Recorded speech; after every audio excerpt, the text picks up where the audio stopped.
విశాఖ జిల్లాలో దారుణం జరిగింది. గాజువాకలో నివాసం ఉంటున్న నేవీ ఉద్యోగి చింతాడ రవీంద్ర తన ప్రియురాల్ని అతి కిరాతకంగా హత్య చేసి శరీర భాగాల్ని ముక్కలుగా చేసి ఫ్రిడ్జ్ లో పెట్టాడు. మౌనిక హత్యకు సంబంధించి తాజా అప్డేట్స్ మా ప్రతినిధి అనురాధ అందిస్తారు. విశాఖ గాజువాక్లో ఈరోజు ఒక విషాదకరమైన ఘటన చోటు చేసుకుంది. ప్రస్తుతం నేను ఏదైతే రవీంద్ర అన్న వ్యక్తి ఒక యువతిని అత్యంత దారుణంగా చంపేసి ముక్కలుగా నరికేసి సగభాగాన్ని ఫ్రిడ్జ్లో పెట్టి మిగిలిన సగభాగాన్ని తగలబెట్టేసిన వైనం ఆ ఘటనకు సంబంధించి ఘటనా స్థలం దగ్గర ఉన్నాను. ఇదే అపార్ట్మెంట్. రవీంద్ర నేవీలో ఉద్యోగిగా పనిచేస్తూ ఉన్నారు. అయితే రవీంద్ర ఆల్రెడీ వివాహితుడు. ఆయన భార్య డెలివరీ కోసం పుట్టింటికి వెళ్ళగా మౌనిక అనే తన స్నేహితురాల్ని ఇక్కడికి పిలిపించి ఆమెతో మాట్లాడాలి, ఆమెతో స్పెండ్ చేయాలి అని చెప్పి ఇక్కడికి పిలిపించడం జరిగింది. అందులో భాగంగా ఇక్కడికి ఆమె వచ్చిన తర్వాత వారిద్దరి మధ్యన కూడా తీవ్రమైన ఘర్షణ చోటు చేసుకుంది అనేది తెలుస్తూ ఉంది. ఆ ఘర్షణ నేపథ్యంలో ఆ వ్యక్తి మౌనికని హత్య చేసి ఆ హత్య చేసిన తరువాత ఆమె శరీర భాగాల్ని ముక్కలుగా నరికేసి వాటిలన్నిటిని కూడా ఫ్రిడ్జ్లో స్టోర్ చేసిన ఘటన. అంటే ఇదంతా కూడా ఉద్దేశపూర్వకంగా చేసినదే అనేది తెలుస్తుంది. అంటే ఈ ఘటనకి సంబంధించి ఎవరి ఘర్షణ ఏంటి అన్నది పక్కన పెడితే అత్యంత దారుణంగా ఒక యువతి ప్రాణాలు కోల్పోయిన పరిస్థితి. స్థానికులంతా కూడా ఒక్కసారిగా వీళ్ళందరూ కూడా షాక్కి గురైన పరిస్థితి. ఎందుకనంటే వారెవరూ కూడా ఇక్కడ కనిపించరు.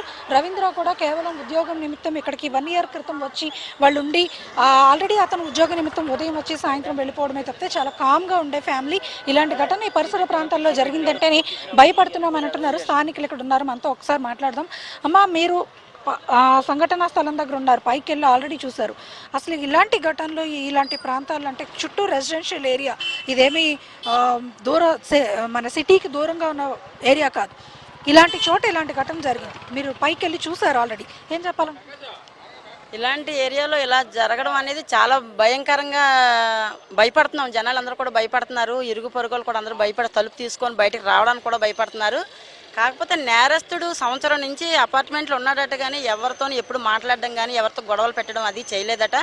మరి ఇంత కిరాతకంగా ఎందుకు చంపాడు అన్నది మాత్రం మనం దర్యాప్తు చేయాలి. ఆ అమ్మాయికి కూడా రావడం కూడా అమ్మాయిది కూడా తప్పే. ఒక పెళ్ళయి మహిళ పరాయి మగోడి దగ్గర రావడం అనేది కూడా అమ్మాయిది కూడా తప్పు ఉంది. కానీ ఇంత దారుణంగా చంపాడు కనుక అలాంటి నేరస్తుడికి కఠిన చర్యలు తీసుకొని కఠినంగా శిక్షించాలని కోరుకుంటున్నాను. మీరు పైకి వెళ్ళి చూసారు ఆల్రెడీ ఆ శరీర భాగాల్ని అతను ఫ్రిడ్జ్లో స్టోర్ చేసి అలాగే కొన్ని భాగాలను తీసుకెళ్లి బయట తగలబెట్టేశాడు అనేది కూడా ప్రాథమిక సమాచారం ప్రకారం తెలుస్తుంది. అంటే ఇంట్లో కూడా ఆల్రెడీ మనం చూసాం, ఆ ఇల్లు కూడా ఆల్రెడీ తను వాడిన బట్టలు కానీ అవన్నీ కూడా అక్కడ ఆల్రెడీ కనిపిస్తున్నాయి.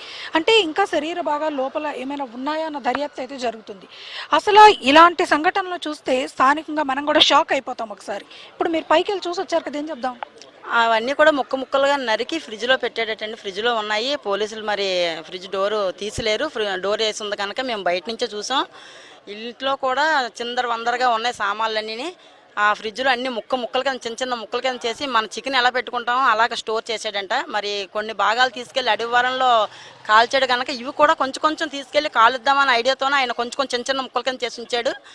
ఈలోగా వాళ్ళ తమ్ముడు వద్దు నువ్వు మా స్టేషన్కి వెళ్ళి లొంగిపోమనడంతో స్టేషన్కి వెళ్ళి తనే స్వయంగా లొంగిపోవడం జరిగిందట.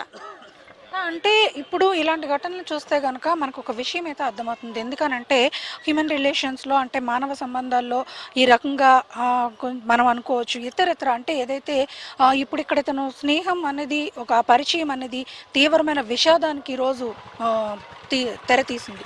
సో అటు భార్య తన జీవితాన్ని కోల్పోతుంది, అతను తన ఉద్యోగం జీవితాన్ని కోల్పోతాడు, ఆ అమ్మాయి ప్రాణాలు కోల్పోయింది.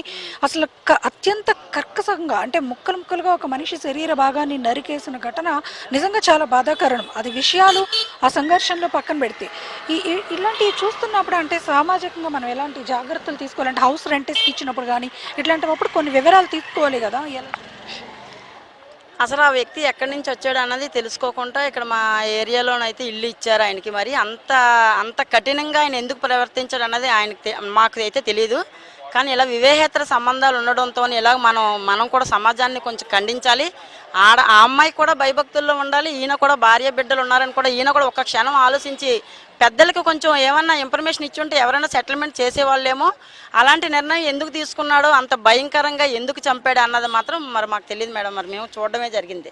సార్ అంటే ఇప్పుడు అతను ఇది ప్రీ ప్లాన్డ్ మర్డర్గా పోలీసుల సమాచారం అయితే తెలుస్తుంది మనకి. మా ప్రైమరీ ఇన్ఫర్మేషన్ ప్రకారం అతను ముందుగా ఒక షాపింగ్ మాల్కి వెళ్ళి కత్తి అవి కూడా కొనుక్కునేదానికి వెళ్ళాడని, అక్కడ అది దొరకకపోతే అతను ఆన్లైన్లో ఆర్డర్ చేశాడని, అవన్నీ వచ్చిన తర్వాత అతను ఈ దారుణానికి ఒడిగట్టాడనేది పోలీసుల దర్యాప్తులో ప్రాథమిక సమాచారం. సో మీరు కూడా ఆల్రెడీ ఇక్కడికి వచ్చి ఇవన్నీ చూశారు, సంఘటనా స్థలాన్ని అంతటిగా పరిశీలించారు. ఏం చెప్పాలనుకుంటున్నారు సార్? ఇలాంటి దారుణాలు చూస్తూ ఉంటే అసలు చాలా భయం వేస్తుంది. నాకు రాత్రి 12ంటికే తెలిసిందండి. రాత్రి 12ంటికే నేను రావడం జరిగింది అపార్ట్మెంట్ దగ్గరికి. వచ్చి మా ఇల్లు పక్కనే రోడ్ నెంబర్ 16. ఇలాంటి దారుణాలు ఎల్బీ నగర్లో ఇప్పుడుకొచ్చి ఎప్పుడూ జరగలేదు. ఇక్కడ ఎవరైతే స్థానికులు అందరూ ఉన్నారో, స్థానికులు కానీ ఇక్కడ వచ్చిన వాళ్ళు అందరూ కూడా పండగలు కానీ పబ్బాలు కానీ హ్యాపీగా చేసుకుంది. చాలా అఫీషియల్ ఏరియా ఎల్బీ నగర్ అనేది, అఫీషియల్ ఏరియా. ఇలాంటి ఏరియాలో ఈ రోజుకి వచ్చి ఇలాంటి దారుణాలు అనేది ఎప్పుడు జరగలేదు. ఈరోజు ఇలాంటి దారుణం జరగడం వల్ల మొక్కలు నరికేయడం వల్ల చాలామంది జనాలు భయపడుతున్నారు. ఇలాంటి దారుణం ఆయన ప్రీపేడంగా చేయకపోతే అంతా నిన్న మధ్యాహ్నమే జరిగిందని చెప్పి అంటుంటారు. నేను మధ్యాహ్నం నుంచి కూడా ఇతను ఫ్రీపేడ్గా అన్ని ముక్కలుగా తీసుకెళ్లి వేరే చోట తలకాయ భాగం, మొండం ఏదైతే ఉందో మొండం పిజ్జిలో పెట్టి మిగతా భాగాలు ఏవైతే ఉన్నాయో మొత్తం తీసుకెళ్ళి అక్కడ దానపరచడం జరిగింది. మిగతా బాడీ పాయింట్ ఏదైతే ఉందో అది పిజ్జిలో పెట్టడం జరిగింది. ఇంకా పోలీసులు కొన్ని సాక్ష్యాలు ఉన్నాయి కాబట్టి అన్నీ ముందుకు రావాల్సి ఉంది. కానీ ఇలాంటి విషయాలు ఈ రోజుకి వచ్చి ఇక్కడ ఎల్బీ నగర్లో ఎప్పుడు జరగలేదు. ఇప్పుడు వచ్చి ఇలాంటి విషయాలు కూడా ఇప్పుడు కూడా మాకు ఎల్బీ నగర్ చాలా అఫీషియల్ ఏరియా ఇది. ఇప్పుడు వచ్చి ఇలాంటి భయపడడం జరుగుతుంది. పిల్లలు కానీ పెద్దలు కానీ అందరికీ షాక్ ఇంజనీర్స్ కానీ అందరూ డోర్లు తీయనందుకు కూడా భయపడుతున్నారు. రెంట్కి ఇచ్చేటప్పుడు కూడా ఎవరైనా సరే అలా మొత్తం పూర్తి డీటెయిల్స్ తీసుకోవాలని చెప్పి ఈ కాలనీ నుంచి మేము అందరం పెద్దలుగా కోరుతున్నాం. ఇది ఇక్కడ మొత్తానికి స్థానికులు ఇచ్చిన సమాచారం ప్రకారం మనం చూస్తే కనుక ఎవరైనా రెంట్స్కి వచ్చేటప్పుడు ఖచ్చితంగా వారి సమాచారాన్ని అయితే పూర్తి స్థాయిలో తీసుకోవాలి.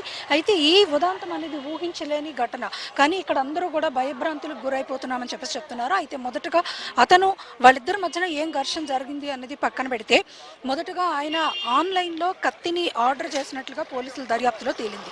ఆ కత్తిని ఆర్డర్ చేసి ఆన్లైన్లో దొరకకపోతే ఆయన మొదట ఇక్కడ ఒక షాపింగ్ మాల్కి వెళ్ళాడంట. అక్కడ దొరకకపోతే ఆన్లైన్ ఆర్డర్ చేశాడు. ఆన్లైన్లో కత్తి ఆ బ్యాగ్స్ అన్ని కూడా తెప్పించుకొని ఆ అమ్మాయి శరీర భాగాల్ని వేరు చేసి కొన్ని భాగాలను తీసుకెళ్లి వేరే చోట దాన్ని దగ్ధం చేసి మిగిలిన భాగాలను ఇంకా ఫ్రిడ్జ్లోనే ఉంచాడు. తదుపరి ఆయన ఏం చేద్దాం అనుకున్నాడు అనేది ఒక వ్యూహాత్మకమైన ప్లాన్.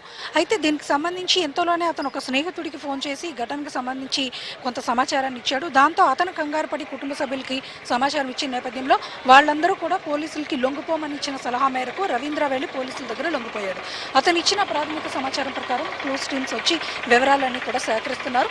మరి కాసేపట్లో పూర్తి వివరాలు దర్యాప్తు అనంతరం తేలే అవకాశం అయితే మాత్రం కనిపిస్తుంది. ఏది ఏమైనా ఈ ఘటనలో ఒక యువతి ప్రాణాలు కోల్పోవడంతో పాటు రవీంద్ర, తన భార్య, మొత్తం తన కుటుంబం అంతా కూడా ఈరోజు అనుకోని ఈ సంఘటనలో వాళ్ళంతా కూడా బాధితులుగా చిక్కుపడ్డారు. మొత్తానికి చూసుకుంటే కనుక చాలా అత్యంత బాధాకరమైన దారుణమైన ఘటన ఇది. అందుకనే స్థానికులందరూ కూడా ఒకటే చెప్తున్నారు, ఎవరైనా అపరిచితులు వేరే ప్రాంతాల నుంచి వచ్చిన వారు ఇళ్ళు అద్దెకు వచ్చినా లేకపోతే ఏదైనా కొత్తగా ఆ ఏరియాకు వచ్చిన వాళ్ళు పూర్తి సమాచారాన్ని, డేటాని సేకరించాలా. అది ప్రాథమిక విషయంగా వాళ్ళందరూ కూడా ఒక పరిగణలోకి తీసుకోవాలనేది కూడా చెప్తున్నారు. మొత్తానికి చూసుకుంటే కనుక ఈరోజు విశాఖపట్నంలో చాలా విషాదకరమైన సంఘటనగా ఇది సంచలనాత్మకమైంది. వీడియో జర్నలిస్ట్ ధనుష్తో అనురాధ, HM TV, విశాఖపట్నం.